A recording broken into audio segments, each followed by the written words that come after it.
your actions are no reflection on the very many police officers who uphold the high standards that you upheld, that means that your total sentence is one of 6 years and 4 months. Corrupt police officers often meet their downfall in the courtroom. Today we will look at cases where these corrupt officers received instant karma from judges after messing up badly. A corrupt South Wales police sergeant, Ben Cook, was on trial and is about to be sentenced by the judge after he plotted a string of crimes using police computer. I have now to sentence you for the offence of theft of a key on the 4th of January of this year, attempted burglary of a dwelling on the 8th of January, burglary of a different dwelling on the 7th of February, securing unauthorised access to a computer material with intent to commit an offence between the 3rd and the 9th of February of this year, and the corrupt and improper exercise of police powers and privileges, again between the 3rd and the 9th of February of this year. At the time of all of these offences, you had been a serving police officer with South Wales Police for over 10 years and had been promoted to the rank of sergeant. Cook had attempted burglary for £16,000 as he tried to steal it from the home of a deceased person. Just watch as the judge explains how it all unfolded. On the 28th of December 2023, you and other officers attended a sudden death at a property in Pencoed. £16,870 was seized from a safe in the property for safekeeping. It was being saved by the deceased for his funeral. It was counted, and that count was recorded on body-worn video. Outside the property, you spoke to Miss Price, who was the deceased's sister. She was not allowed to enter the property and was not aware that the cash had been seized. 2 days later, her nephews told her that the money was missing, and so she reported it to the police, who told her that they had seized the money. On the 4th of January 2024, while the officer who was tasked to return the money was away, you went to Miss Price's home to return the money to her. You counted it in front of her, and she signed to acknowledge receipt of the cash. She told you that she was going to put it in her safe. Imagine being a police officer for 10 years and then having the nerve to commit an atrocity like this. Things are about to get way worse, as you won't believe how he planned it all out. You asked to use her toilet, which was situated next to the front door, and then stole the key to the front door, which had been left in the lock. Later the same day, Miss Price realised that the key was missing, and she replaced it with her spare key. Your personal vehicle was seen in the same street later that evening. On the afternoon of the 8th of January, using a mobile phone that you had obtained for the purpose, you telephoned Miss Price pretending to be someone named Thomas from the coroner's office. You told Miss Price that she had to attend the Prince of Wales Hospital in Bridgend urgently, as there was an issue with her brother's post-mortem examination. She was on a bus on her way to Swansea at the time, but she made her way to the hospital in Bridgend. You telephoned her a second time to check that she was still on her way to the hospital. At the hospital, Miss Price discovered that no one named Thomas worked there, and that none of the staff had contacted her. Cook had carefully and ruthlessly planned the burglary, fully aware that Miss Price wouldn't be home. Shockingly, he carried out this scheme while she was mourning the loss of her brother. You went to her address that afternoon, wearing black clothing and carrying a black Under Armour rucksack. You would not have been able to gain entry using the key that you had stolen, because the spare key was still in the back of the lock. When officers searched your home address on the 15th of February this year, they recovered a black Under Armour rucksack from your bedroom wardrobe and found Miss Price's missing front door key in the side pocket of that rucksack. The corrupt sergeant's greed didn't stop there, as just a few days later he planned to do something even more shocking using the police computer system. On the 6th of February 2024, you carried out searches on police computer systems into an address in Maesteg and the family that lived there. You did so because you had seen intelligence that suggested that £60,000 in cash was present at that address. At about 11:45 hours the following day, the 7th of February 2024, you went to that address. One of the occupiers, Miss Watkins, was at home and was in the shower. She heard 2 knocks on the door and then heard the front door being opened. When she opened the bathroom door, she was shocked to see you standing there dressed in full police uniform. You told Miss Watkins that you had a warrant to search the house due to suspected burglary. You had some paperwork, but she was not permitted to see it. You confirmed with her that there was no one else in the house. When Miss Watkins asked if she could telephone her husband, you said no and took the phone from her. Officer Cook's actions were those of a criminal hiding behind a police badge. He used a fake search warrant to enter the home, and then what he did next was even more shocking. You told her to remain sitting in the living room. You then went upstairs and located the family safe in the main bedroom. You brought the safe down and asked Miss Watkins for the key. She told you that she didn't know where it was. There was estimated to have been about £16,000 in cash in the safe. You told Miss Watkins that you had to take the safe away to get your colleagues to open it. You told her that you could not give her a receipt as she did not know the contents of the safe. You took a note of her mobile number and left at 12:31 hours. Miss Watkins immediately called her husband, Mr. Bailey. He came home, collected the key to the safe, and went to Bridgend Police Station to ask for his safe to be returned. At the police station, he was told that there was no record of police attendance at the address, and the matter was reported as a burglary. Surprisingly, it didn't take a police investigation or complaints to hold the sergeant accountable. He incriminated himself. At 18:34 hours that evening, you telephoned Miss Watkins and pretended to be PC Roberts from Gwent Police. Miss Watkins asked if you were the same officer from earlier that day. You asked if she wanted a crime reference number and if she had a pen and paper, and then you hung up. On the 9th of February this year, you telephoned the South Wales Police Anti-Corruption Unit and said that you wanted to hand yourself in as you had done something stupid. You claimed that you had been blackmailed and were in fear. When asked what you had done, you said that you had done a burglary, that you had been tasked to do it by persons that you didn't know but that you feared. You said that those persons had requested you to go to an address and remove something, which you did. In an attempt to deflect blame, the sergeant fabricated a story claiming that he was being blackmailed. However, investigators quickly uncovered this lie. You said that you had removed a safe with unknown contents and left it on wasteland near John's Lane. When you were interviewed on the 10th of February following your arrest, you claimed that you were being blackmailed because of your involvement with a female who you named. You said that a Bridgend-based organised crime group may have been responsible.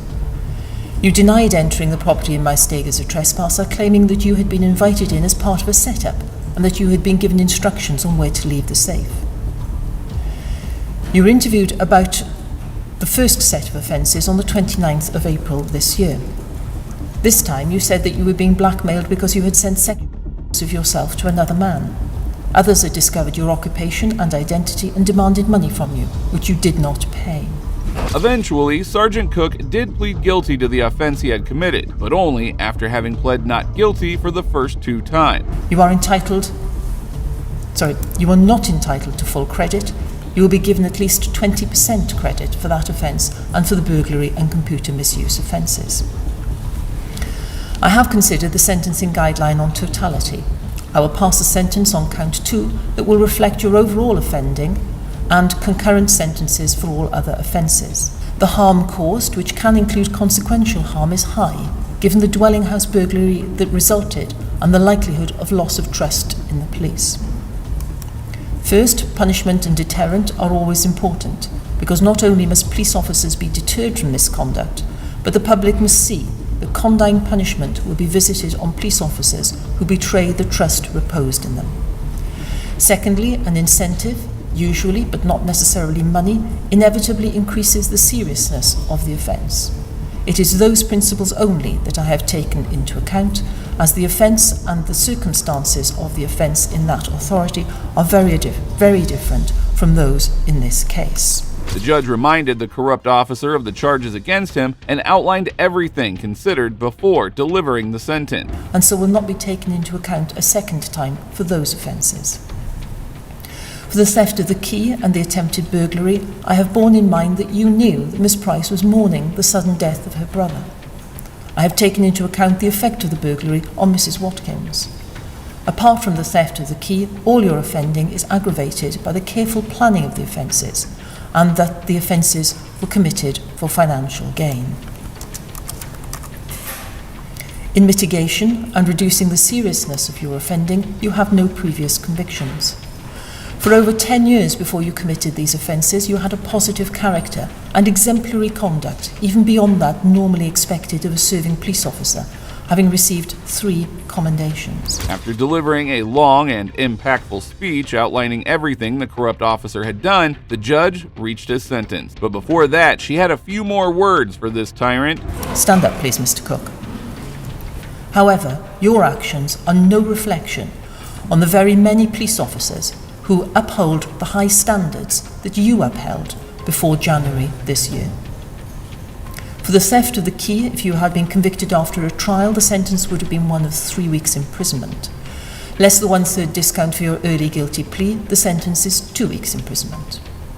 For the attempted burglary, if you had been convicted after a trial, the sentence would have been 2 years, 6 months imprisonment concurrent. Sergeant Cook was sentenced to 6 years in prison. Due to his guilty plea, Cook received a much lighter sentence. He would serve 3 years in prison and then be placed on probation for the remaining 3. Now, while this cop was rightfully punished, the next one got a good lesson from this attorney. Lane changes outside of the City of Bel Air Police Department jurisdiction. No, it's not my theory, it's the code. If he has a dead body in the car. In November of 2024, an individual named Trevor appeared in court after he was charged with carrying and a weapon. Judge David Fleischer started to lay the groundwork of the case. Good morning, sir. You're Trevor Flores. Yes, sir. Mr. Flores, you're charged with unlawful carrying of a weapon. You're facing up to a year in jail and or a $4,000 fine. We're going to do probable cause. You have the right to remain silent. Anything you say can or will be used against you. You have the right to have an attorney present. If you cannot afford one, one will be appointed to you, sir. Yes, Judge. Okay. Officers initiated a traffic stop after observing the defendant cross several lanes while failing to signal and almost causing a collision.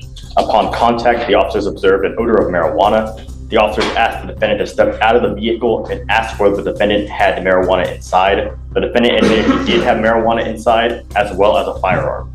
During the search of the vehicle, the officers found a handgun in plain view on the driver's side floorboard, not in holster. And the officers also located 13 grams of marijuana in the passenger seat. Now, this seemed like a very much open and shut case, with the suspect caught breaking the law. However, things took a drastic turn after the judge first questioned him about his license. Forward with your case. Do you have a valid Texas driver license? Sorry. Do you not? I have a SR22 in place. My license was suspended. Okay. You're not allowed to drive. Do you understand? Yes, sir. If I find that you drive, I will have a contempt hearing. It's possible you face another 6 months in jail. I'm going to have you sign an affidavit. I mean, I can't give you legal advice, okay? But as it stands, until you have a Texas driver license and liability insurance, don't drive. I'm also ordering you as a condition of your bond not to be in possession of any weapons as well. Do you understand? This is a condition of your bond. If I find that you have a weapon, I'm going to revoke your bond. I'm going to put you in jail. You will not get any more PR bonds. Do you understand, sir? Yes, sir. How old are you? 26. What do you do for a living? High school football coach.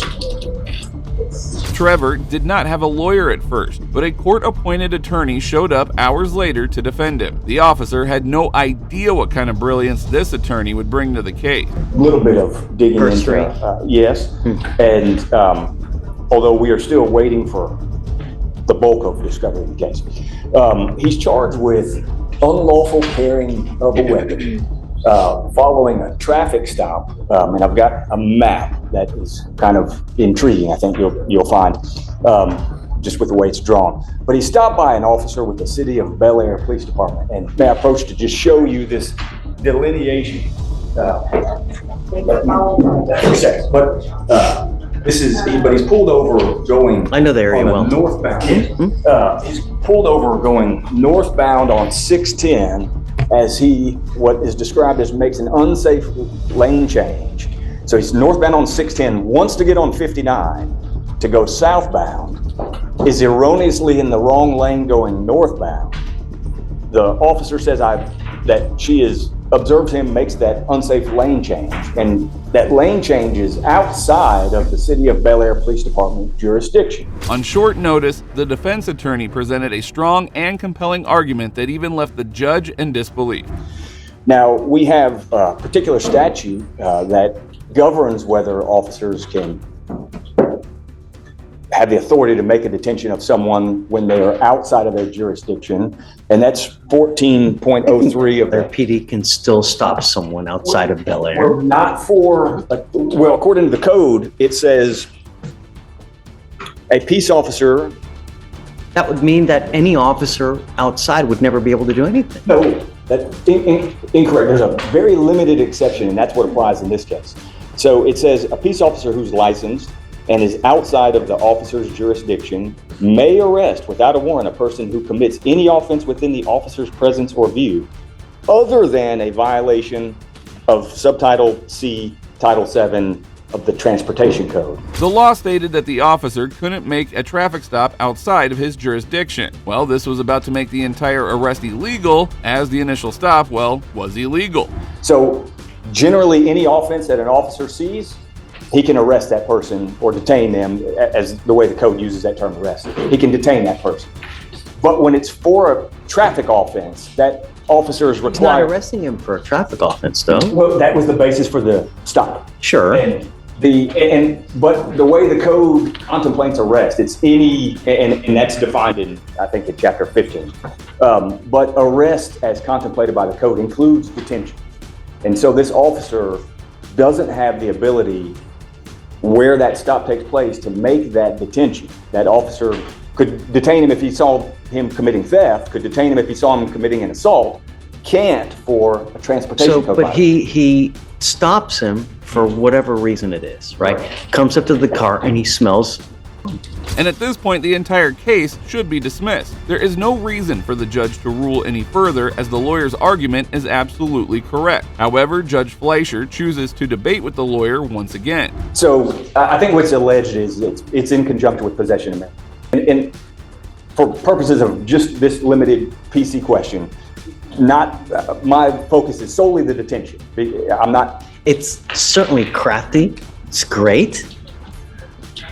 But he's not arresting him for the traffic offense. Well, but I think we're looking at a limited scope of what arrest means. I'd be saying that really, if he had committed an ag rob, right, or kidnapping, then even if he had kidnapped, like let's say he had a 2-year-old child in the car that he had kidnapped across state lines. Well, then, according to this, because he's in a different jurisdiction, then he couldn't arrest him on that kidnapping charge too. He saw a kidnapping taking place. The officer could arrest him under that code. But what he can't do is when there's a traffic code violation, we don't allow for example, the El Paso Police Department to come to Houston and then sit on the street corner and arrest people for traffic violations. Even the judge applauded the attorney's efforts, and he realized he had made a strong argument. The officer who initiated the stop was clearly in the wrong, making this a classic case of the fruit of the poisonous tree. Is a peace officer who's outside of his jurisdiction able to enforce the traffic I code? know where you're going, and I've seen it before, but I'm not. And we're looking at G1, Judge. Where exactly did it occur, anyways? Let me see if I can pull up the So I exact think- address. We don't have like any discovery in Sure. this case or how many dash cam or anything like So what it says in there is 5600 610 northbound. And what's so curious about this is That's still in Bel Air? Is it no, outside of that Bel would be Air? outside of Bel Air too. Look, I mean, I I can't make that determination now. Fair enough. Number two, Yes. he's not arresting him on a traffic offense. Well, and I think what the code contemplates when it says arrest, and I think there's case law on this, is that it includes the concept of detention as that's been, because I think when that code was written, The judge initially tried to side with the officer, but the attorney quickly set the record straight with the undeniable truth. So what I'm saying would apply as well, though. Like if he catches a 2-year-old kid, right, that's been kidnapped, by your theory, he wouldn't be able to arrest him on a kidnapping charge too. well, it's not my theory, it's the code. If he has a dead body in the car, he wouldn't be able to do it. Well, that's a legislature question. And I mean, but they wrote that. I can't imagine that the legislature intended that. I think that they intended for a traffic, let's say for speeding, right? Or your tail light is out. Yeah, not to arrest in that respect. But he goes up to the car, smells marijuana, sees a gun in plain view. I can't imagine the legislature intended in that purpose. And my position, of course, is that, this may be for a motion to suppress later down the line, and I think there's still But plenty more to do in the it's case. a freaking awesome argument. Well, but the idea I love you. is Mr. You're wonderful. no right to Right. detain him. Right? Really? Judge Fleischer again praised the attorney's impressive efforts and said he would review the case further. For a court-appointed attorney, he did an outstanding job by calling out the officer's illegal traffic stop. Well, that brings us to the end of this video. Today we saw corrupt police officers getting the karma they deserved in courtroom. It is always satisfying to see justice catch up with these power-hungry cops, and these tyrants certainly got the reply that they deserve. If you enjoyed this video, please support us by liking it. Also, if you enjoyed the video, watch the moment where these corrupt officers were caught breaking the law and then later sued. I do work for Union City PD. I never asked you that. I don't know. Why would you bring it up?